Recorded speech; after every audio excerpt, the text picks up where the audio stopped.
Bonjour à tous, bienvenue dans ce webinaire. On va parler aujourd'hui de transmission du foncier agricole. On a parlé la semaine dernière de la transmission de l'entreprise agricole en différenciant transmission de l'entreprise individuelle, transmission de la société. Et puis on a parlé aussi aspect financier avec les exonérations de plus-value, les différents articles qui existent pour faciliter les transmissions. Aujourd'hui, on centre sur le foncier parce que c'est un sujet qui est central pour une exploitation agricole. Ce n'est pas seulement du patrimoine, hein, c'est surtout l'outil de travail. C'est ce qui permet d'exploiter, de faire fonctionner l'entreprise. Donc un sujet important et c'est aussi un sujet qui est très sensible dans l'équilibre familial.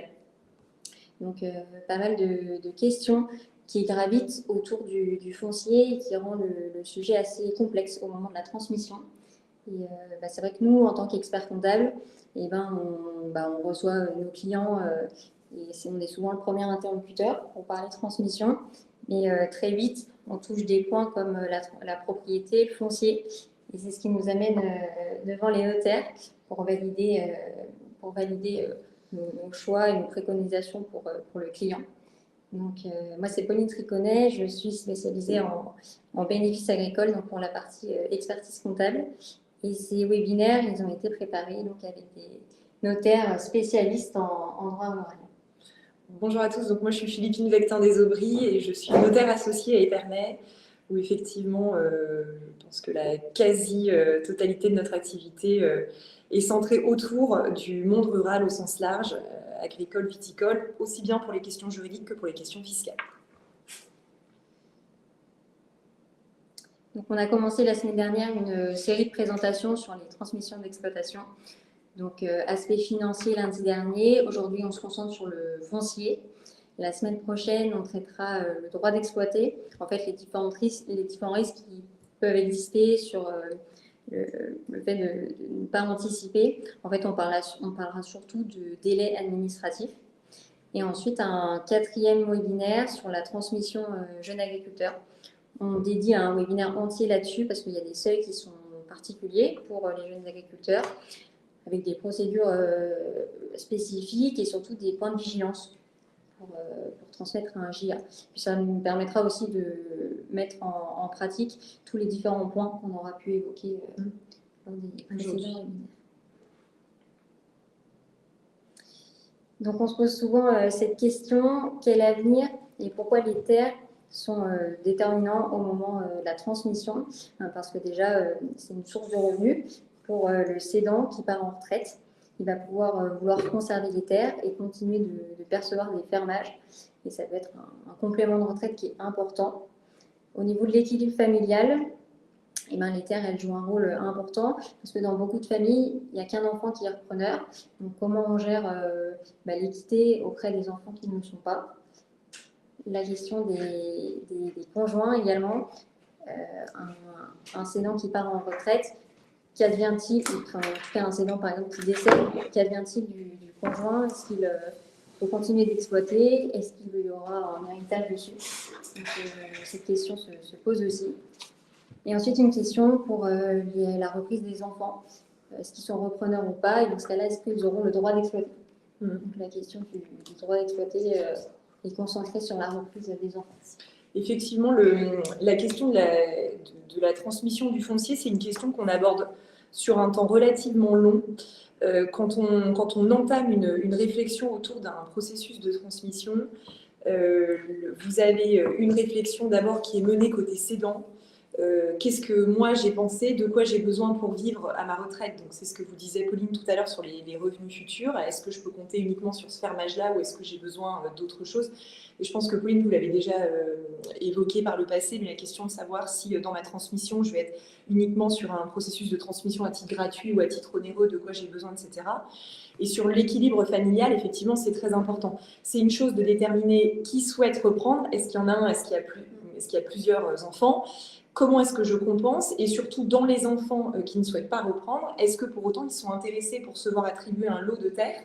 Parce qu'eux cherchent à se constituer un patrimoine diversifié et ils auront la possibilité de transmettre avec les exonérations fiscales, ou alors est-ce que ça ne les intéresse pas du tout? Et dans ce cas-là, qu'est-ce que je fais pour ces autres? Et c'est des questions souvent très difficiles parce qu'on nous les pose assez jeunes. Donc, projeter ce qu'on souhaite faire d'ici 10-15 ans, et ben, parfois on ne le sait pas. Donc, on garantit, on garde quelques hectares en propriété pour se laisser la place à un projet futur. C'est souvent ce qui se passe aussi. Donc, on va suivre un plan en 6 points, une sorte de fil conducteur sur laquelle on peut se reposer quand on est expert comptable pour balayer un maximum de points qui s'apprêtent au foncier. Donc, on commence toujours par faire un diagnostic foncier donc pour déterminer quel type de terre on parle. Ensuite, on traitera le bail rural, le bail à long terme et le bail cessible. On présentera aussi le fonctionnement du GFA. On aura un point sur la donation, la vente ou la conservation du foncier, et puis sur le démembrement. Donc le diagnostic foncier, point de départ, c'est qu'en fait, avant même de choisir un outil juridique, fiscal, il faut commencer par ce diagnostic foncier, parce qu'on se pose d'abord une question qui est simple, de quelle terre parle-t-on exactement? En fait, les terres ne seront pas valorisées de la même manière si elles sont maintenant propres, en pleine propriété, si elles sont louées, s'il y a un fermage dessus, s'il y a une indivision, ça peut arriver, déclencher phase SCI, et ensuite déterminer quelles parcelles sont stratégiques. Parce que parfois, il y a des parcelles qui permettent de sortir de la ferme, d'accéder à d'autres parcelles. Donc, il y a des terres, il y a des parcelles stratégiques auxquelles faire attention au moment du diagnostic.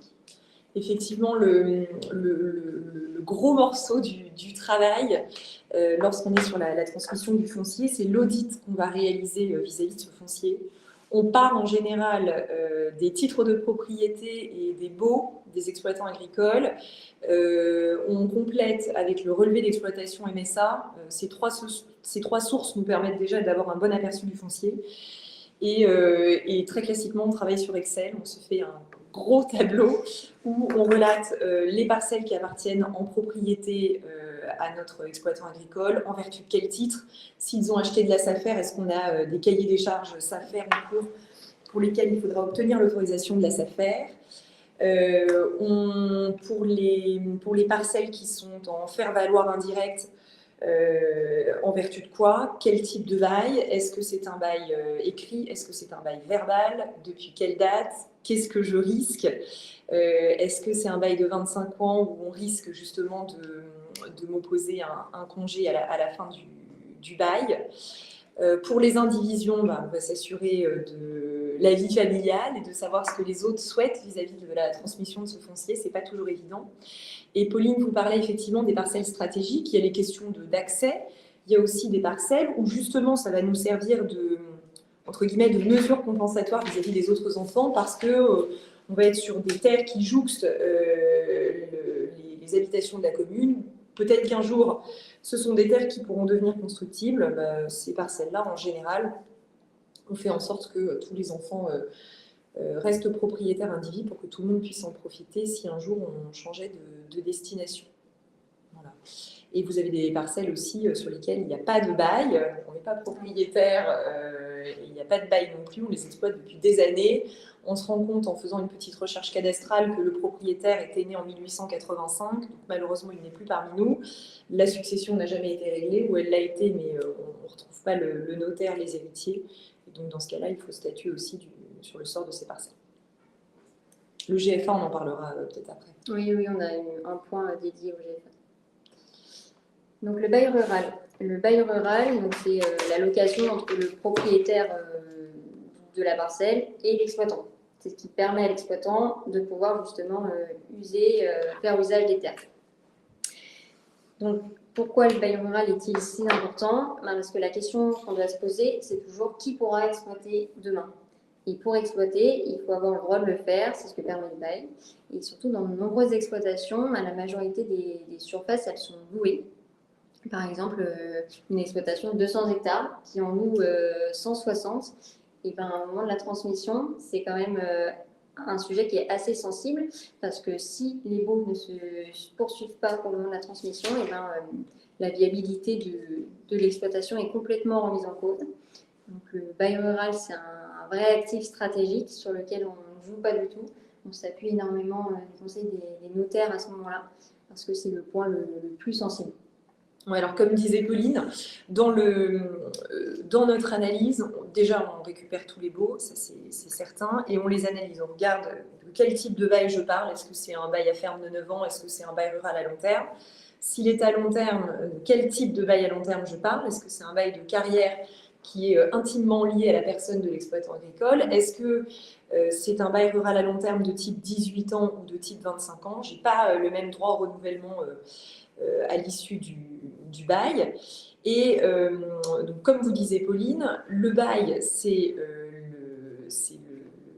le point de sécurité maximal pour notre exploitation agricole. Donc lorsque je suis sur le point de transmettre à un enfant, il faut que je m'assure que mon propriétaire est bien informé de mon souhait de transmettre mon droit au bail à mon enfant, pour le cas où c'est un enfant, et qu'il m'y autorise. Voilà. Et ça, malheureusement, on se trouve parfois quelques années après à rattraper des situations où un propriétaire bailleur n'avait pas été informé formellement, j'entends, du souhait de transmettre le droit au bail à son successeur. Et c'est ce qui fait qu'on peut se retrouver défermé sur certaines surfaces. Donc il faut faire très attention au formalisme de cession du droit au bail, c'est fondamental. Et en plus du formalisme, d'avoir l'autorisation administrative d'exploiter en fonction des seuils, de la capacité agricole de notre repreneur, est-ce qu'il est double actif ou pas, en fonction des cas. Vous pouvez avoir besoin ou non d'une autorisation de la DDT pour exploiter. Voyez l'autorisation d'exploiter, mais je crois que vous avez un séminaire là-dessus qui est prévu, enfin un webinaire, pardon. On m'a toujours dit, c'est comme une autoroute avec tout un tas de feux rouges. Et à chaque feu, vous vous arrêtez. S'il est vert, vous continuez, il n'y a pas besoin d'autorisation. S'il est orange ou rouge, on va sûrement avoir besoin d'une autorisation. Donc, voilà, en général, les niveaux de ces feux rouges, c'est la surface, la capacité agricole ou non de votre repreneur, est-ce qu'il est double actif ou pas, et clac, clac, clac, vous avancez pour pouvoir exploiter. Donc, bail rural, c'est une chose, type de bail, formalisme lié à la transmission du bail et l'autorisation d'exploiter en plus. Merci pour l'intro, parce qu'on va aller justement un peu plus en détail sur la protection de l'exploitant. En fait, le bail, le statut du fermage protège l'exploitant parce qu'il a une durée minimale déjà, ce bail de 9 ans. Son renouvellement est automatique. Le prix du fermage, il est encadré. Donc pour l'exploitant, il y a une vraie capacité d'investissement à long terme et de développement de son activité. En fait, quand il investit dans un bail rural, il sait qu'il pourra exploiter les terres sur l'ensemble de sa carrière. La cession du bail, c'est un principe d'interdiction. Le preneur ne peut pas céder le bail. Et c'est ce qui est souvent donc, une source de blocage lors des transmissions. Il y a des cas particuliers. Le preneur du bail peut transmettre à sa famille, peut transmettre aux conjoints, aux partenaires de Pacs et aux enfants qui reprennent l'exploitation. Attention quand même, il y a du coup souvent des points de vigilance sur le fait qu'ils participent déjà à l'exploitation, le contrôle des structures qui peut intervenir et donc la capacité professionnelle dont on parlait. Ouais, c'est ce qu'on disait tout à l'heure, effectivement, c'est très important. Les questions qui peuvent rester en suspens, c'est que se passe-t-il au moment du décès du preneur? Est-ce que le bail pourra se poursuivre? Sous quelles conditions? Quels sont les risques? Donc, de manière très globale, il y a beaucoup de cas particuliers. C'est l'histoire des feux rouges à respecter. En fait, en principe, le conjoint ou les descendants pourront participer, en tout cas, s'ils ont participé à l'exploitation, ils pourront poursuivre ce bail sous certaines conditions. Et par contre, cette situation, elle doit être anticipée pour éviter les conflits avec les propriétaires. Oui, tout à fait. Donc ça, malheureusement, ça fait partie des situations que nous sommes amenés à rencontrer. Donc un agriculteur exploitant qui décède en cours d'exercice, généralement, ce décès, il n'est absolument pas anticipé, il est complètement subi, ça arrive à la force de l'âge. Et on se retrouve avec une exploitation agricole où on se demande ce qui va en devenir. Au décès de l'exploitant agricole s'ouvre une période de 6 mois pendant lequel vos propriétaires bailleurs peuvent demander la fin du bail ou pas. Et nous, à partir de ce moment-là, on regarde si au sein du périmètre familial, et c'est vraiment le périmètre familial restreint de l'exploitant agricole, on peut ou non avoir quelqu'un qui justement soit en capacité de reprendre l'exploitation et de faire poursuivre le bail. Donc c'est pas automatique, hein, le bail ne prend pas fin, mais pendant ce délai de 6 mois, le propriétaire bailleur peut demander la fin du bail, parce que justement il n'y aurait personne pour reprendre, et donc ça va être à nous de justifier que ça n'est pas le cas. Et là, il faut faire attention au régime matrimonial, enfin, au statut matrimonial de votre exploitant agricole. Je suis régulièrement confrontée à des cas où l'exploitant agricole est en concubinage, il n'est pas marié, et pourtant le texte prévoit que c'est marié. J'ai un doute sur le Pacs, je ne sais plus, mais il me semble que c'est le mariage, parce qu'on parle de conjoint. Et donc, du coup, même votre concubin qui participerait effectivement à l'exploitation, ce n'est pas forcément acquis que le bail puisse se poursuivre à son profit, loin de là. Okay. Donc, il faut faire attention à ça. Comme vous disiez, Pauline, il faut vraiment l'anticiper. Ça peut se régler avec des baux à société, mais lorsqu'on a des propriétaires extérieurs, ce n'est pas du tout garanti que le propriétaire extérieur accepte de consentir un bail à société. D'autant plus que dans votre société, si vous n'avez plus d'associés exploitants, finalement, on se retrouve à nouveau un petit peu coincé. Donc ça, c'est fondamental. Et ce qui est fondamental également, je vous l'ai déjà dit, c'est qu'on ait notre autorisation d'exploiter, parce que l'autorisation d'exploiter, c'est une condition de validité de votre bail. Donc c'est bien beau d'avoir un bail, voilà, mais ça ne fait pas tout. Si vous n'êtes pas en règle avec le contrôle des structures, ça peut tomber derrière. Donc, lorsque l'exploitation est en société, il y a en tout cas 2 mécanismes qui peuvent être utilisés pour pouvoir exploiter les terres. Donc, le propriétaire, ou en tout cas le preneur du bail, il peut mettre à disposition son bail à la société. Et dans ce cas-là, le fermier, il va conserver son bail en nom propre, mais il va le mettre à disposition de la société pour que la société puisse exploiter les terres. Ce qui permet quand même d'intégrer progressivement un preneur, tout en conservant la sécurité juridique du bail. C'est la solution qui est la plus utilisée aujourd'hui dans les exploitations. Je trouve pas mes mots. La société peut aussi devenir titulaire du bail à la place du fermier. Et dans ce cas-là, on dit que l'apport se fait à la société du bail. Et l'exploitant, par contre, perd sa maîtrise du bail en direct, étant donné que c'est la société qui devient preneuse. Ça reste peu fréquent, mais il y a une vraie sécurité pour l'avenir de l'exploitation, parce que le bail aura directement été fait à l'exploitation, donc peu importe les associés qui se succèdent, le bail se perdurera. La perception du bailleur évolue également, parce que pour beaucoup, certains propriétaires sont de plus en plus enclins à louer une société, parce qu'ils savent que la société a généralement plus de liquidité. Donc de ce point de vue-là, ils sont plutôt preneurs sur ce type de bail. Et ils accordent aussi de plus en plus un pourcentage du bail à une personne morale plutôt qu'à une personne physique. Alors, plusieurs petites traces d'expérience sur ces points-là. Effectivement, quand même, dans la majorité des cas, on a plus des baux à personnes physiques. Les baux à société, on va les rencontrer lorsqu'on a moi c'est ce que je rencontre le plus souvent, quand on a une cession d'exploitation au profit d'un tiers et où mon cédant est propriétaire de son foncier et il va donner son foncier à bail à la société avant de céder. Voilà. Après, lorsque vous avez des propriétaires extérieurs, il arrive que des propriétaires extérieurs soient totalement détachés du foncier et acceptent que le bail soit consenti à la société. Mais bien souvent, on demande quand même un bail à personne physique qui ensuite met son droit au bail à la société au sein de laquelle il est associé exploitant. Voilà. Ce qui fait que le jour où vous arrêtez de mettre personnellement en valeur les terres, non seulement la mise à disposition cesse, mais le bail cesse également, puisque par principe, votre droit au bail n'est pas cessible à quelqu'un d'autre que votre conjoint, votre partenaire de PACS qui participe effectivement à l'exploitation ou à vos descendants. Voilà. L'apport du droit au bail à une société, ça, ce sont des choses qui arrivent de plus en plus. Donc, vous avez un preneur à bail, personne physique, qui va demander l'autorisation à son bailleur de mettre son bail, enfin d'apporter son droit au bail à la société au sein de laquelle il est associé exploitant. Donc, par cette opération, on change de preneur à bail. Ce n'est plus la personne physique, c'est uniquement la société. Et il faut l'accord du bailleur. Voilà. Donc, on se retrouve finalement avec un bail à société au final, et la société reprend toutes les conditions du bail à sa charge alors que le bail est en cours. Et donc, sur la perception du bailleur, c'est ce que vous disais, Pauline. Effectivement, certains propriétaires sont plus enclins de louer à une personne physique qu'à une société.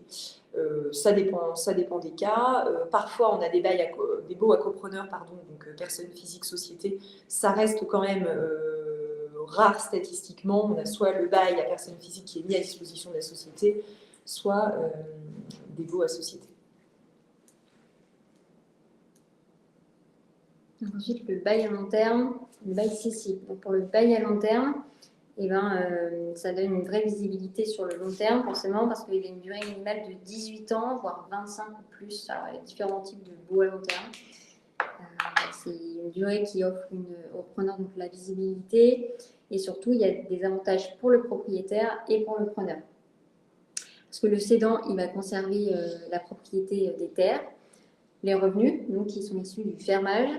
Ça va lui servir d'un complément de retraite généralement. Il y a une vraie maîtrise de son patrimoine familial. Il pourra transmettre à son tour cette partie propriété. Les avantages pour le repreneur, c'est que l'exploitant il va bénéficier d'une stabilité foncière. Il sait qu'il s'engage pour une longue durée. Il va en profiter tout au long de sa carrière. Il y a une meilleure visibilité aussi pour ses investissements futurs.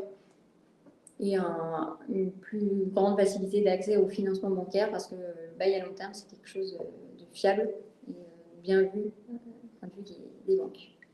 Alors effectivement, souvent, on a des propriétaires bailleurs qui me disent moi non, je ne veux pas de bail rural à long terme, je veux un bail de 9 ans parce que j'aurai plus facilement la possibilité de reprendre mes terres.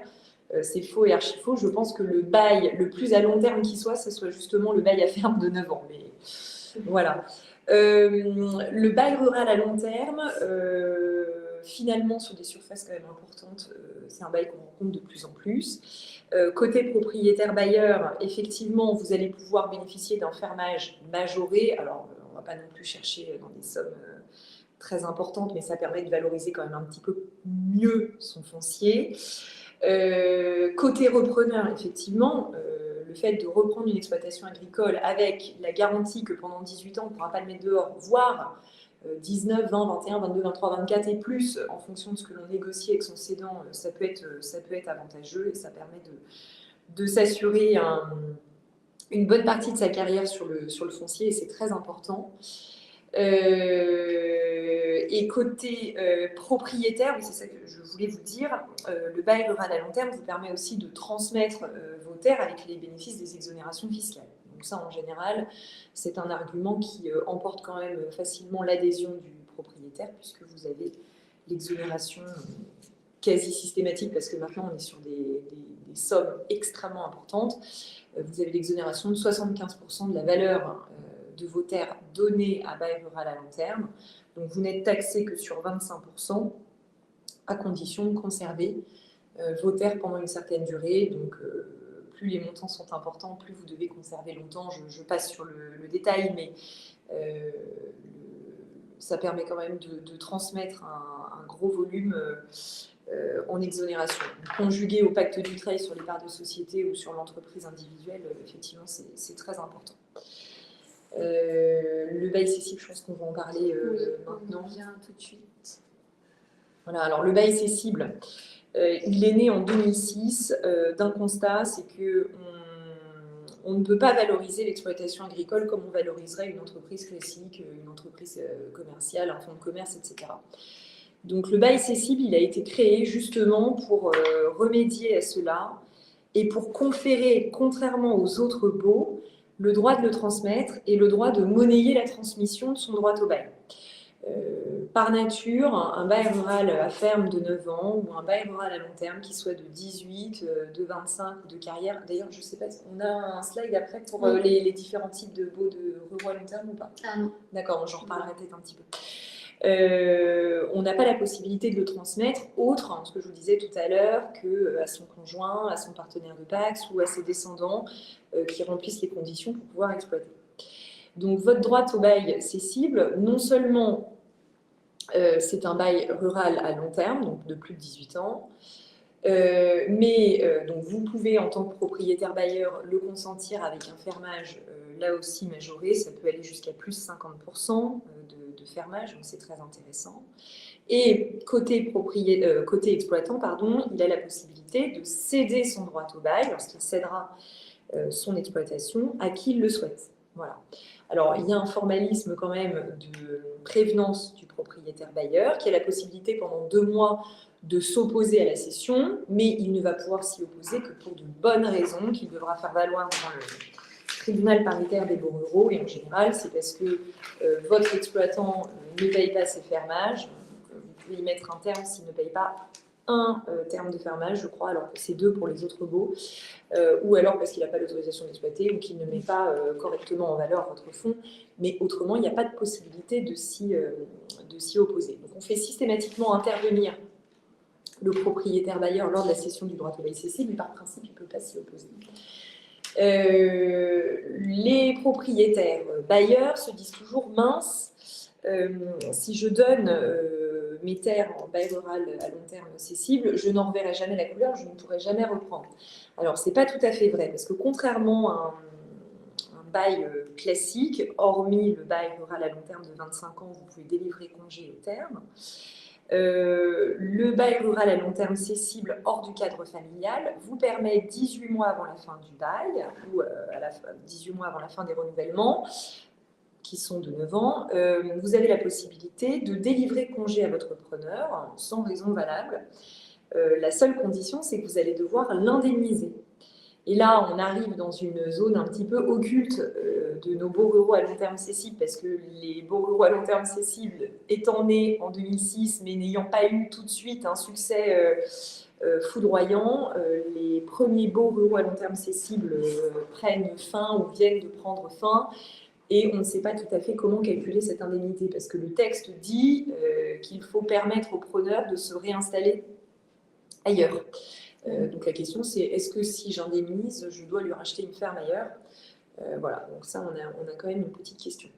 2 autres points sur le bail cessible, c'est que lors de la conclusion du bail cessible, comme pour un bail commercial, le bailleur va avoir la possibilité de prendre un pas de porte. Voilà, demander une indemnité au preneur. Et alors la grande question qu'on nous pose souvent, c'est mais comment est-ce que je la taxe, cette indemnité, et est-ce que je la taxe?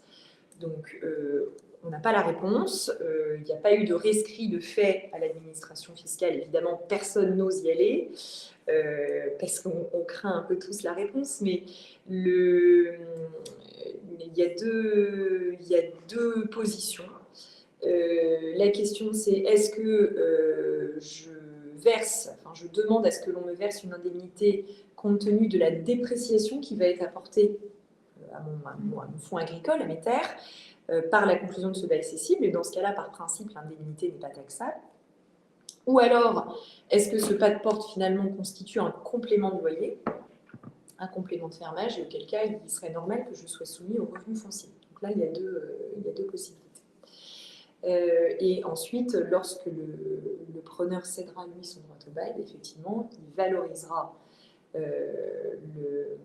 son droit au bail légalement. Alors, en général, le bail cessible, ça s'accompagne de la constitution d'un fonds agricole lorsque l'on le cède, et on valorise chaque élément d'actif et le droit d'exploiter, que l'on aura cette fois la possibilité de le monnayer. Je reviens très rapidement sur les autres types de baux ruraux à long terme, sur le slide d'avant, parce que je pensais qu'on y reviendrait un petit peu plus en détail. Donc Pauline vous disait que dans les baux ruraux à long terme, vous avez le bail rural à long terme classique de 18 ans ou plus, donc qui ouvre classiquement un droit au renouvellement qui lui va être de 9 ans. Vous avez le bail de carrière que l'on rencontre assez rarement, qui va porter sur une unité d'exploitation.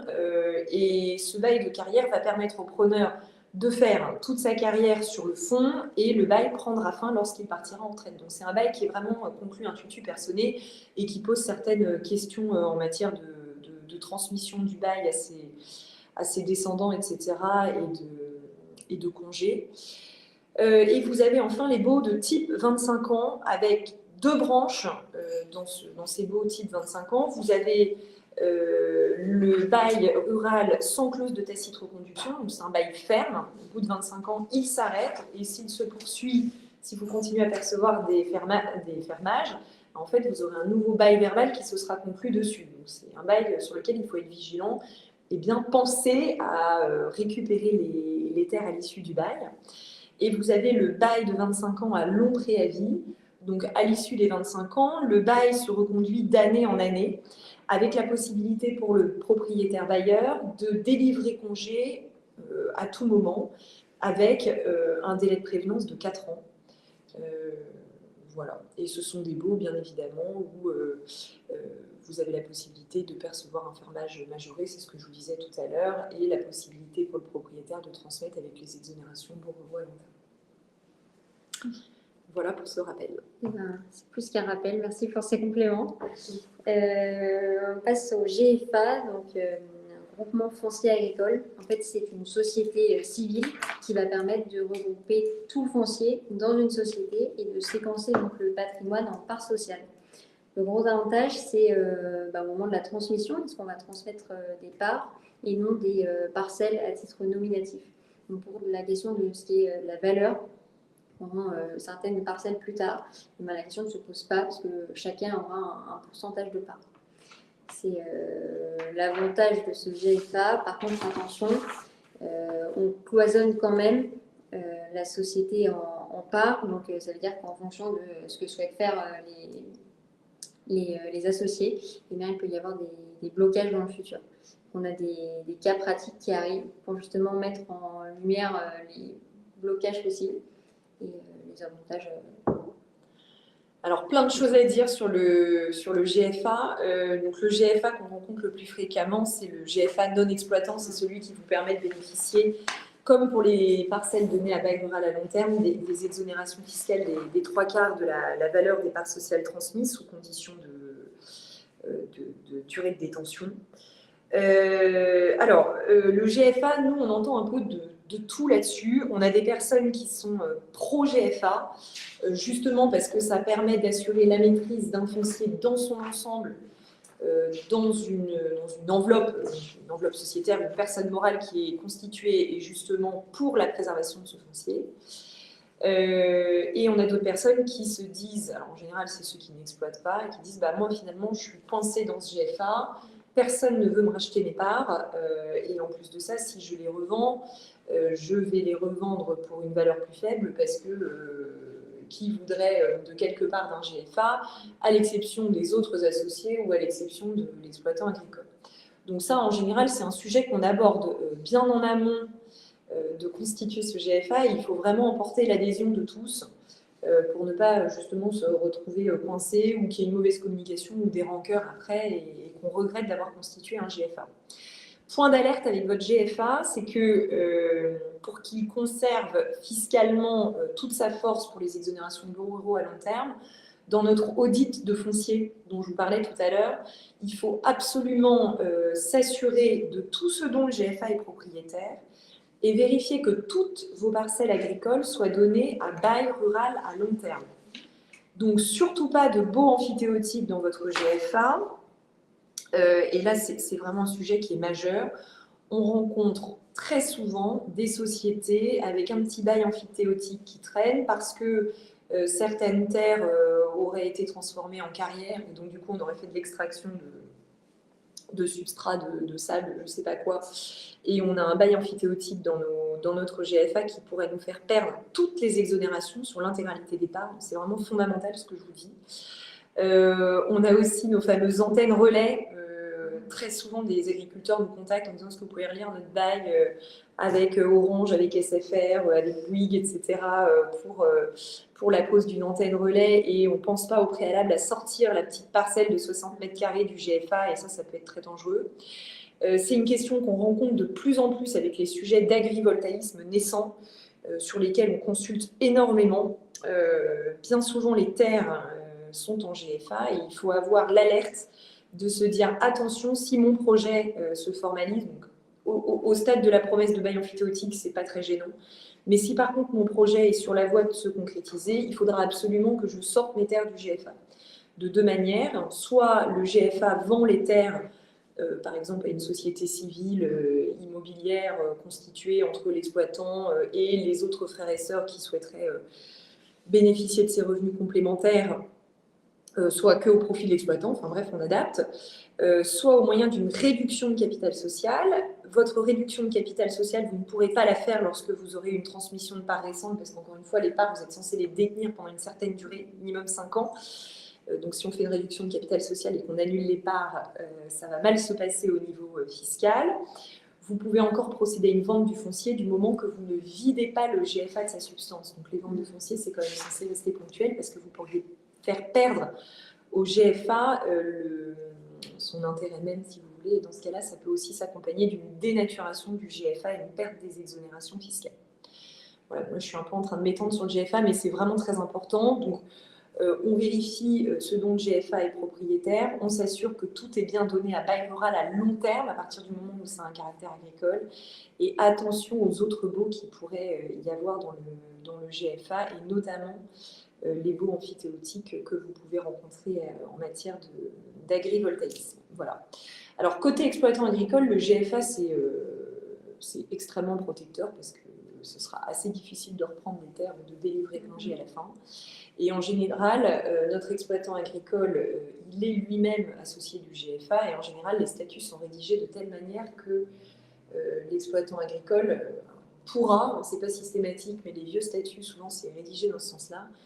En cas de vente des parts sociales, il peut même parfois avoir la possibilité d'avoir la priorité sur ses parts. Donc ça, ce sont des clauses, si on les met, il faut vraiment le faire avec l'accord de tous parce que souvent, ça bloque en fait les non-exploitants qui vont avoir de plus grandes difficultés à vendre et à un prix qu'ils souhaitent, si jamais ils souhaitent sortir.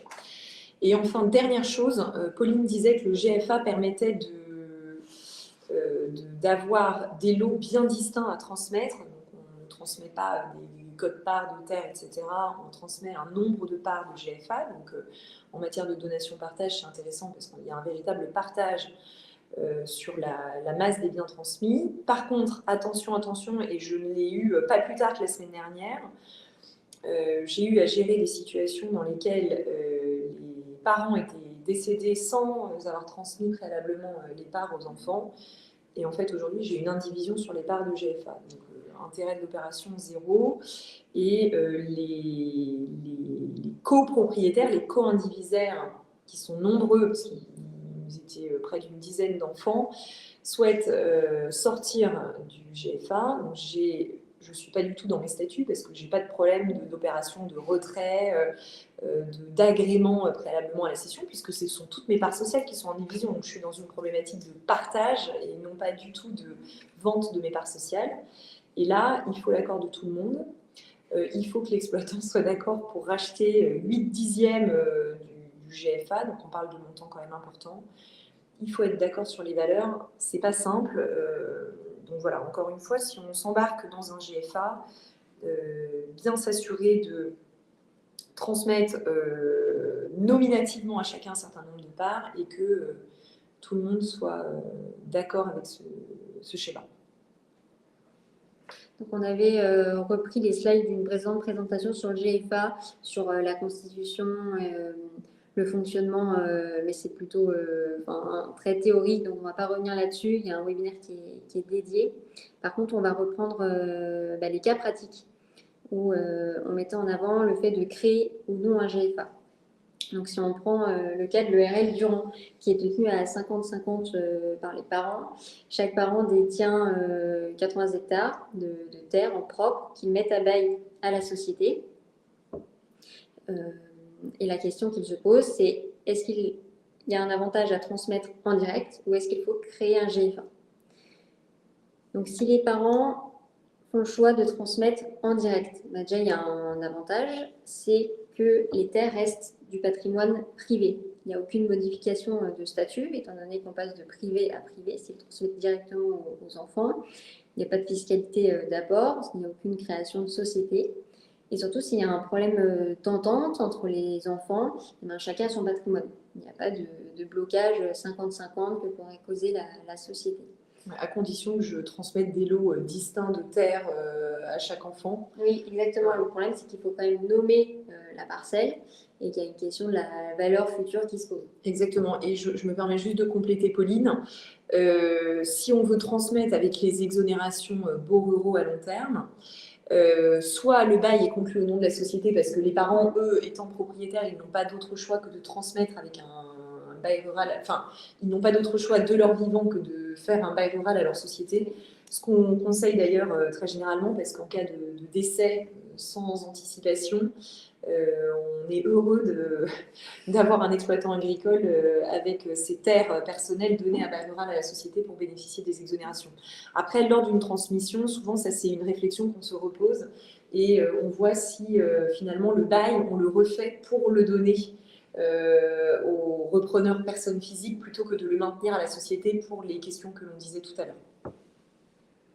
Il y a des avantages aussi fiscaux pour la transmission en direct. Bah, déjà, on a l'abattement de 100 000 euros par enfant qui s'applique tous les 15 ans. Qui est l'abattement classique. Et puis, le bail rural à long terme, si la terre est transmise de cette façon, et ben, ça ouvre droit au régime du trail avec l'exonération de 75%. Mais ce bail doit être consenti depuis au moins 2 ans et les terres doivent être conservées pendant plus de 5 ans. Voilà, alors donc deux choses. Le dispositif du trail, vous allez l'avoir sur la partie exploitation, donc l'entreprise individuelle ou les parts de société, et l'exonération baux ruraux à long terme qui est prévue aux articles 793 et suivants du Code général des impôts, où là effectivement, comme disait Pauline, il faut que les terres qui vous appartiennent personnellement soient données à bail rural à long terme, et si le bénéficiaire de votre transmission, votre donataire, est associé exploitant de la société à laquelle vous donnez le bail rural à long terme, ou alors c'est lui le preneur direct parce que vous auriez un bail à personne physique, il faut que votre bail ait au minimum 2 ans d'ancienneté. Autrement, votre exonération, vous ne pouvez pas en bénéficier. Et il faut conserver les terres. Donc pour ce qui est des inconvénients, bah, c'est forcément quand on transmet en direct à un enfant, il devient plein propriétaire lorsqu'on lui transmet. Donc il peut vendre ses terres, ce qui peut à terme séquencer le patrimoine et on peut se poser la question des générations futures si le patrimoine est complètement dilapidé et qu'il n'y a pas un lot qui permette de rendre l'exploitation viable, eh bien c'est quand même le gros point d'interrogation. Donc la transmission en direct, elle est franchement possible dans ce cas-là, dans ce cas pratique. Par contre, pour ce qui est de la pérennité de l'exploitation, bah, c'est quand même le point d'interrogation. Bah forcément, l'exploitant agricole, au vu des générations qui passent, se retrouve avec plusieurs propriétaires. Donc, soit ces derniers souhaitent vendre et il a l'opportunité à ce moment-là de racheter à un prix qui lui convient et économiquement, il en a la possibilité et c'est tant mieux, et ça lui permet de maîtriser son foncier. Soit il n'a pas la possibilité de racheter et dans ce cas-là, effectivement, il faut accepter de faire à l'avenir avec plusieurs propriétaires. Donc, option B, création d'un GFA. Donc, si les parents souhaitent amener leurs terres détenues en propre au GFA, eh ben, il y a aussi des avantages. Le fait qu'on centralise le foncier dans une structure unique, on va créer une unité de patrimoine. On va aussi créer un système de parts sociales qui sera transmissible aux enfants. On va éviter le partage nominatif des parcelles et ça évite quelque chose de rigide et de la question de la valeur future des parcelles transmises. Ici, on sait très bien que si on réalise une donation-partage, eh bien, ce sera complètement équitable. On a des GFA qui, tous les ans, procèdent à l'évaluation de leur part. Okay. Et donc, du coup, ça facilite les problématiques de vente des parts ou de donation parce qu'en gros, d'un commun accord Elles entre sont tous les membres du réactualisées. GFA. Ils réactualisent tous les ans en fonction des valeurs SAFER, enfin ils ont leurs petites règles internes, et lors de l'Assemblée Générale, ils approuvent la valeur de la part, et au moins quand il y en a un qui veut sortir, c'est assez pratique, on se cale sur la dernière valeur. Ouais. Ce travail est déjà fait. Exactement, Ok. c'est une bonne méthode. Donc les inconvénients de la création du GFA, c'est déjà qu'il y a de la fiscalité au moment de l'apport, du foncier au GFA. Il y a des droits de 5,09% sur la valeur des apports et il y a de la plus-value potentielle à gérer. Il faut aussi tenir une comptabilité, donc il y a des frais de gestion supplémentaires forcément. Et surtout, quand on n'a que 2 enfants, et ben, on va les mettre en société. Donc, s'il y a des problèmes d'entente, et ben, il y a possiblement un blocage de gestion qui peut se faire. Si l'un souhaite vendre, l'autre non. Ou si l'un est exploitant, l'autre non, et ben, ça peut bloquer à ce niveau-là. Donc, par rapport au cas pratique, effectivement, la création du GFA, là, elle semble précipitée. Par contre, quand ils auront des enfants, pour créer une unité de patrimoine, ben, pourquoi pas y penser. Mais souvent, le GFA, il gère le problème des terres sur une génération, mais celle d'après, de plus en plus, ça peut poser problème. Tout à fait. Bon, là, j'ai rien à compléter, ça correspond à ce qu'on évoquait. Donc, donation, vente ou conservation du foncier. Finalement, à ce stade, il y a 3 grandes options qui existent. Première option, conserver les terres. C'est assez intéressant pour le cédant parce qu'il va garder donc la maîtrise de son patrimoine. Il va pouvoir continuer à percevoir les pertes et les fermages. Mais cela reporte le problème à plus tard. En fait, à son décès, les héritiers devront gérer la transmission, parfois dans l'urgence. Ça peut créer des blocages. Deuxième option, ils peuvent donner les terres. Et dans ce cas-là, la donation, elle permet d'anticiper, d'utiliser des abattements fiscaux et d'organiser l'équilibre familial. Donc, elle peut être assez simple, si je puis dire, ou elle peut être en donation-partage avec soult, avec démembrement. Il y a différents types de donations qui existent. Et ensuite, troisième option, et c'est pas vraiment un choix, c'est la vente des terres. En fait, c'est surtout en l'absence du repreneur. Ça peut être pertinent de le faire, ou s'il y a des besoins de liquidité ou de réorganisation patrimoniale. Ouais. Alors, donc, je reviens rapidement sur ces 3 thèmes. Effectivement, quand on a un repreneur familial, souvent, les parents conservent le foncier pour en percevoir les fermages, mais quand je dis conserve le foncier, c'est au minimum en usufruit. Et souvent, l'installation de l'enfant repreneur, elle se fait soit à titre onéreux et ou à titre gratuit. Et donc, si je dis à titre gratuit, ça va être par l'intermédiaire d'une donation, bien souvent partage, où là, on va constituer des lots de terre, donc soit à n'attribuer qu'à notre enfant repreneur, soit à tous les enfants, avec un bail à notre repreneur. Et les parents conservent les fermages pour avoir un complément de revenus à leur retraite jusqu'à ce qu'ils s'éteignent. Le fait de transmettre des terres en pleine propriété au repreneur, encore une fois, que ce soit par vente ou par donation, ça peut avoir un intérêt lorsque le repreneur a un projet particulier de développement ou de diversification sur l'exploitation. Je vous donne des exemples comme ça qu'on rencontre assez régulièrement. Vous êtes en exploitation grande culture, le repreneur souhaite se diversifier, il va avoir un projet poule pondeuse, donc il va chercher à maîtriser son foncier sur l'assiette du poulailler et du parcours poule, donc il va acheter les terres, ou alors il va avoir un projet de méthanisation, et bien évidemment, en général, les banques, dans ce cas-là, elles demandent à ce que l'unité de méta maîtrise le foncier, donc il y a un transfert en propriété de la parcelle. Ça peut être un projet d'agrivoltaïsme, où là, familialement, on est d'accord pour que l'ensemble des revenus liés au projet agrivoltaïque reviennent au repreneur, et donc du coup, on va lui céder les surfaces qui correspondent. Bref, rappel, les revenus de l'agrivoltaïsme, le revenu il se sépare en 2. Vous avez le revenu propriétaire-bailleur, propriétaire pour le bail emphytéotique, la fameuse redevance, et l'exploitant agricole qui perçoit une indemnité également de l'énergéticien pour les contraintes imposées par la présence des panneaux photovoltaïques sur le site agricole. Et pour lui permettre de poursuivre une activité agricole tout du long. Donc ça, c'est ce qui peut justifier une transmission ou non des terres en pleine propriété lorsqu'on a un repreneur familial. Lorsqu'on a un repreneur qui n'est pas familial, la question, elle se pose de façon beaucoup plus sérieuse parce qu'il n'y a finalement pas meilleur moment que de la vente de l'exploitation pour valoriser au mieux le foncier. Voilà.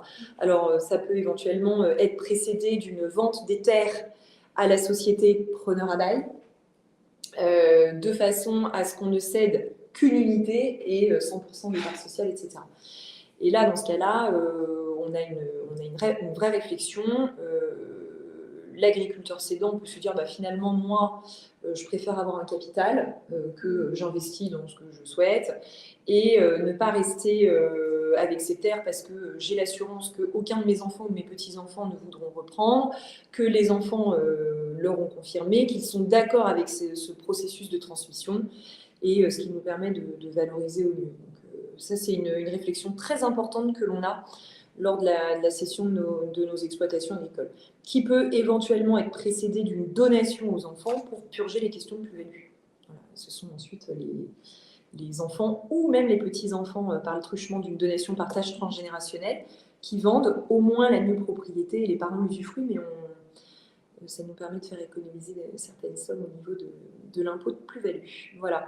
Et enfin, sur la question en tant que telle des donations, bah, effectivement, deux grands types de donations, donation simple, donation partage.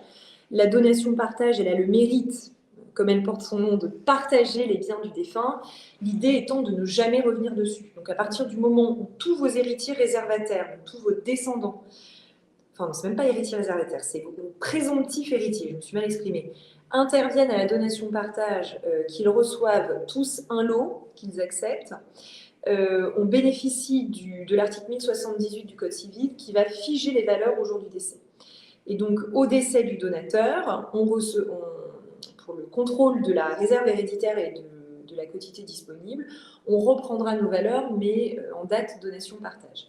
Alors que dans une donation simple, par principe, elle est présumée rapportable, et donc ce que vous avez reçu, vous revenez avec à l'ouverture des successions des donateurs, qu'on réévalue en valeur d'essai, et on fait justement le point sur le fait de savoir, avec l'évolution des valeurs dans le temps, qui est-ce qui, au final, a le plus reçu, et qui est-ce qui doit indemniser les frères et sœurs. Donc, la donation simple, autant que possible, on l'évite, parce que justement, l'idée de transmettre en amont, oui, fiscalement, on a optimisé, on ne reviendra pas dessus, les abattements se sont renouvelés, mais l'idée, c'est surtout d'éviter les sujets entre frères et sœurs au jour du décès, d'éviter les discordes et de ne plus revenir dessus. Voilà. On passe au démembrement. Le démembrement, c'est un outil qui est très intéressant parce qu'il permet de concilier deux objectifs qui semblent a priori opposés, c'est transmettre et conserver les revenus. En fait, quand les parents vont donner la nue propriété aux enfants, eh ben, ils anticipent la transmission, mais ils conservent l'usufruit. Donc, ils vont continuer de percevoir les fermages. Et c'est particulièrement adapté lorsque les parents veulent préparer la succession en fait, sans se démunir. Donc on a une séparation du bien en deux droits, usufruit du propriété, et il y a un vrai avantage fiscal au moment de la transmission, parce que les droits seront calculés uniquement sur la valeur de la nue propriété. Donc on va venir drastiquement diminuer les frais de succession. Oui, effectivement, donc ça c'est ce qu'on vous disait avec Pauline tout à l'heure. Je souhaite conserver mon usufruit parce que je souhaite continuer à percevoir les fermages et avoir un complément de retraite. La transmission en nue propriété, surtout si je transmets à un âge pas trop élevé, ben, ça me permet de transmettre une grande partie de mon patrimoine en franchise d'impôt parce que je vais défalquer la valeur de l'usufruit fiscal sur la valeur des biens transmis, donc conjugué aux exonérations, c'est très avantageux. Et souvent, la réserve d'usufruit s'accompagne, lorsque je suis mariée, d'une réversion d'usufruit sur la tête du survivant, de sorte que l'usufruit s'éteint au décès du survivant des donateurs. Donc, très souvent, c'est ce qui se passe. On peut même, alors là je vais vraiment très loin dans la réflexion, mais en présence d'une donation-partage transgénérationnelle, donc ce sont les grands-parents qui transmettent, ils vont attribuer la nue propriété à leurs enfants ou à leurs petits-enfants. Et lorsqu'ils attribuent aux petits-enfants, parfois on fait même un stop au niveau de l'usufruit, au niveau des enfants, qui vont faire une rétention d'usufruit au décès du survivant des grands-parents. L'usufruit va retomber à l'échelle des enfants avant de passer ensuite à l'échelle des petits-enfants. Ça, en termes de gestion de patrimoine, c'est quelque chose qu'on fait de plus en plus. La donation partage transgénérationnel elle a été consacrée en 2006, mais l'idée, c'était vraiment de dire on décède de plus en plus vieux, on travaille de plus en plus vieux, et donc du coup, on transmet de plus en plus vieux à des enfants qui n'ont plus forcément besoin d'être lancés dans la vie, entre guillemets, leur patrimoine est déjà fait, et qui se disent bah, finalement, moi je vais préférer m'effacer au profit de mes enfants qui, eux, vont avoir besoin d'un capital parce qu'ils en sont à un stade où ils cherchent à créer leur entreprise ou à acheter leur résidence principale, je ne sais pas, et donc du coup, ce sera plus approprié dans ce sens. Voilà. Donc, pour ce qui est de l'application à une exploitation agricole, on peut démembrer donc, le foncier ou bien les parts sociales. Donc, si on démembre le foncier, ben, les parents restent usufruitiers, perçoivent des fermages et ben, la donation est anticipée, la transmission est anticipée auprès des enfants. Par contre, si on démembre les parts sociales, attention, parce que il faut que le repreneur puisse vivre. Donc, on ne démembre généralement pas des parts quand il y a un exploitant en repreneur. Il reprend généralement des parts en pleine propriété. Oui, alors on peut donner des parts sociales en nue propriété avec le bénéfice du Dutreil. Lorsque vous les donnez en pleine propriété, vous avez en plus, si votre donateur a moins de 70 ans, vous avez l'exonération, la réduction de droit de 50%. Après, tous les ans, enfin ça vous avez dû en parler au webinaire qui était consacré, mais tous les ans on tremble un peu avec le Dutreil en fin d'année, savoir ce qu'on va nous sortir, et on avait aussi peur justement que le Dutreil ne soit réservé qu'aux transmissions en pleine propriété, pour éviter ce genre d'optimisation. Donc on passe à un cas pratique qui va reprendre les points dont on a parlé. Donc démembrement, bail à long terme et donation partage avec soute. Donc on prend le cas de monsieur et madame Martin, ils ont 62 ans, ils exploitent en ERL, ils ont 2 enfants, une fille qui est enseignante et un fils qui est futur exploitant, qui a la capacité agricole.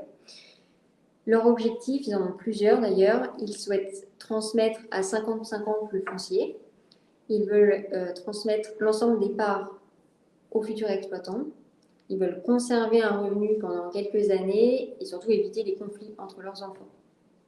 La valeur de l'exploitation pour le foncier, on est sur 900 000 € les 60 hectares et les parts sont valorisées à 600 000 €. Donc la première étape pour que le fils puisse exploiter, ce serait de lui faire un bail à long terme, ce qui lui permettra d'user des terres. La deuxième étape pourrait être de réaliser une donation du foncier et possiblement de démembrer pour venir faire chuter le prix. Donc si on ne démembre pas, on sera à 450 000 transmis chacun. Et surtout, en tout cas, si on démembre, les parents pourront conserver l'usufruit et pourront continuer à percevoir un revenu comme un complément de retraite. La troisième étape pourrait être de faire une donation des parts de l'ERL au fils. Donc, par contre, s'il donne 100% des parts au fils, le frère devra compenser ce qui n'a pas été donné en termes de part sociale à sa sœur, donc une soute ici de 300 000 €. La situation finale serait déjà qu'on a respecté les critères. Le fils pourrait exploiter grâce au bail. Il détiendrait 50% de son foncier en nue propriété et 100% des parts qui lui permettraient d'exploiter complètement l'ERL. Donc la fille détiendrait elle aussi 50% du foncier, elle recevrait une soulte et par contre n'aurait pas de participation dans l'exploitation. Alors, quelques petits témoignages sur ce point-là. La donation de parts de l'ERL, souvent nous on rencontre aussi un panachage, donc une vente d'une partie des parts pour que les parents puissent se constituer un capital dont ils peuvent avoir besoin pour leur retraite ou pour terminer de solder des prêts de foncier, etc. On a de vieilles situations où les parents avaient transmis les parts de l'ARL aux 2 enfants, mais dont un seulement était associé exploitant. Alors ça, c'est quelque chose, moi, qui ne me plaît pas trop parce que c'est assez difficile psychologiquement pour un repreneur d'avoir des frères et sœurs dans la société qui finalement vont plutôt être donneurs de leçons et qui vont percevoir une partie du résultat en fin d'année sans même travailler. Donc en général, on privilégie vraiment une solution pour que le repreneur soit 100% maître de l'unité d'exploitation. Et je crois que c'est tout ce que j'avais à ajouter là-dessus. Oui, tout à fait. Ok, bon, moi, je pense qu'on a fait le tour en tout cas du diapo. Donc pour ce qui est des prochains webinaires, donc pour rappel, ce sera droit d'exploiter la semaine prochaine, surtout sur donc les délais administratifs, à lesquels faire attention, et un webinaire dédié transmission JA. Donc on va passer à la partie questions s'il y en a. Alors, on va monter. Bonjour, pourriez-vous préciser ou repréciser, s'il vous plaît, dans quel cas les fermages sont majorés et quels sont les textes associés? Alors les fermages, en fait, ils sont majorés lorsque vous êtes en bail rural à long terme. Les textes associés comme ça, je ne peux pas vous dire, il faudrait que je vérifie. Mais par contre, moi, ce que je fais systématiquement, c'est que quand je travaille sur un projet de bail rural, j'imprime l'arrêté des fermages du département et qui vous précise en fonction de la durée du bail quel taux de majoration vous pouvez appliquer à votre fermage. Et si ça n'est pas indiqué, j'appelle la chambre d'agriculture qui me donne la pratique locale. Voilà, comme ça au moins je suis tranquille. Et si j'ai un expert foncier, je double également d'un coup de fil à l'expert en lui demandant à son avis, parce que moi la qualité des terres, si vous voulez, je ne la connais pas. Et je vous rappelle que dans votre, enfin vous ne savez pas forcément, mais dans votre arrêté préfectoral, votre fourchette de fermage, vous l'avez donc déjà en fonction de la petite région agricole dans laquelle vous êtes situé. Et ensuite, vous l'avez en fonction de la qualité de vos terres. Donc, soit on est en zone A, B, C, soit vous avez un système de points. Et donc, vous êtes censé, lorsque vous donnez à bail des parcelles, faire l'audit de votre foncier pour savoir justement, en fonction des parcelles, dans quelle qualité de terre vous êtes. Donc ça, c'est pas fait systématiquement. Puis en général, un propriétaire va plutôt vous dire que vous êtes en très bonne terre qu'en mauvaise. Mais voilà, donc ça, vous avez un premier travail à faire là-dessus. Et ensuite, donc vous avez les minima et les maxima en fonction de votre secteur et de la qualité de vos terres, premier point. Et puis après, vous avez aussi les distinctions en fonction de terres, prés, culture maraîchère, enfin bref, vous avez tout le détail. Et puis, en fonction de la durée de votre bail, la majoration que vous pouvez appliquer, vous n'êtes pas obligé d'appliquer la majoration maximum, hein, vous pouvez vous placer un peu en dessous. Quand il y a un expert, moi je passe un coup de fil à l'expert pour savoir justement ce que je suis en mesure de faire compte tenu de la nature des terres, et son conseil est le bon. Donc, y a-t-il des points de vigilance à avoir dans le cadre d'une transmission d'un bail verbal? Peut-il d'ailleurs être transmis? Alors, le problème du bail verbal, c'est que justement rien n'est écrit, il se reconduit automatiquement, il peut se faire comme ça. Mais... C'est tout pareil en fait. Le bail verbal, ça fonctionne exactement de la même manière qu'un écrit, mais comme vous dit Pauline, le problème c'est qu'il n'y a rien d'écrit. Donc, ça pose des problématiques en matière de congé.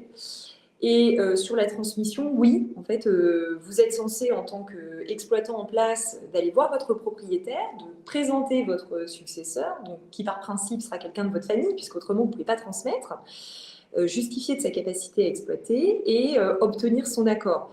Alors souvent, quand vous avez un dossier de demande d'autorisation d'exploiter, auprès du contrôle des structures, là, donc, que vous déposez en ligne sur Logix ou auprès de la chambre d'agriculture du département, vous avez un courrier d'information à vos propriétaires que vous devez joindre, qu'ils vous contresignent ou alors vous joignez l'accusé de réception du courrier recommandé que vous avez envoyé.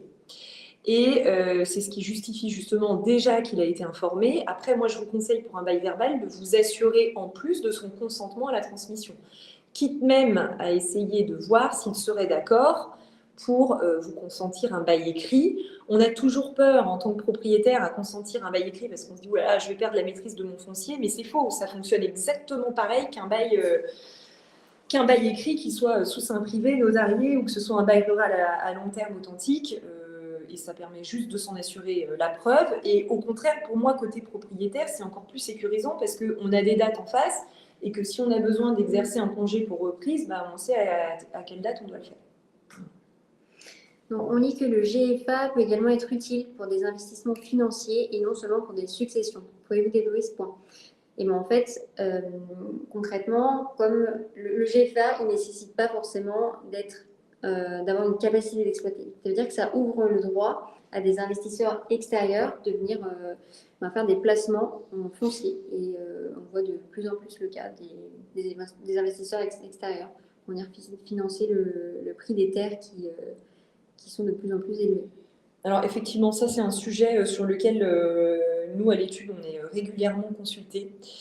Donc soit des exploitants agricoles qui nous disent écoutez là c'est trop dur pour nous, on n'arrive pas à assumer le remboursement du prêt de foncier, donc soit on arrive à alléger un peu on arrive à l'aider en termes de trésorerie en restructurant l'exploitation, et ça peut passer par une option IS, etc., ou d'aller loger les prêts de foncier dans des structures sociétaires, parce que souvent, évidemment, le prêt de foncier, ils l'ont en perso, et donc après avoir cotisé à la MSA, c'est un peu compliqué pour eux à rembourser le prêt.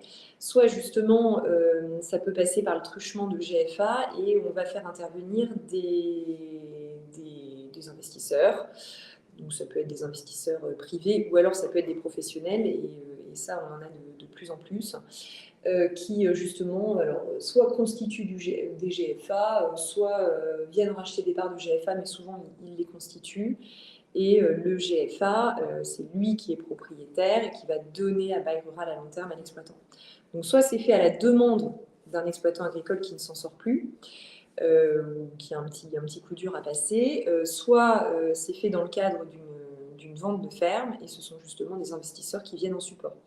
Alors souvent les investisseurs, notamment lorsqu'ils sont professionnels, demanderont par contre des méthodes culturales particulières, et notamment un cahier des charges bio. Ça c'est ce qu'on voit de plus en plus. Après, lorsque ce sont des investisseurs privés, eux, ça leur permet de diversifier le patrimoine. Alors, ils savent qu'ils ne feront pas forcément une plus-value très importante sur les biens, mais ça leur permet de sécuriser un capital et puis de transmettre à leurs descendants avec le bénéfice des exonérations. Donc ça peut être intéressant. Souvent, il y a une faculté d'option pour l'exploitant agricole dans un certain délai, donc soit de racheter les parts de GFA, soit de racheter le foncier. Enfin, tout est possible et à prix plus ou moins défini ou définissable. Mais on sait un petit peu sur quoi on part. Voilà, moi j'espère avoir répondu à votre question. Et ben, normalement, on a fait le tour des questions. Ok, bon, on va s'arrêter là alors. On a pas une, hein. Dans le dernier cas pratique, la donation partage entre le frère et la sœur remet-elle en cause le droit d'exploiter du frère repreneur? Non. Je vais expliquer, mais non. Faut-il rédiger à nouveau un bail avant la donation? Non. Tout dépend en fait au profit de qui le bail a été conclu initialement. Parfois, le repreneur, il est déjà titulaire d'un bail, c'est juste qu'on n'a pas accompagné son installation d'une reprise des parts sociales et des terres, d'une donation des terres. Parfois, le bail, il est à la société, effectivement, on va refaire un bail à notre enfant repreneur, mais dans tous les cas, non. On s'assure en fait que son droit d'exploiter, il est déjà bien acquis, donc il ait l'autorisation administrative d'exploiter pour le cas où il y en aurait besoin, et le bail peut rester totalement valable, ou alors on refait un nouveau bail. Voilà. C'est juste, il faut juste avoir le petit point d'alerte que si ça s'accompagne d'une transmission à titre gratuit du foncier ou des parts de GFA, il faut qu'on ait au minimum nos 2 ans de bail lorsque notre donataire sera soit titulaire du bail, soit associé exploitant de la société titulaire du bail.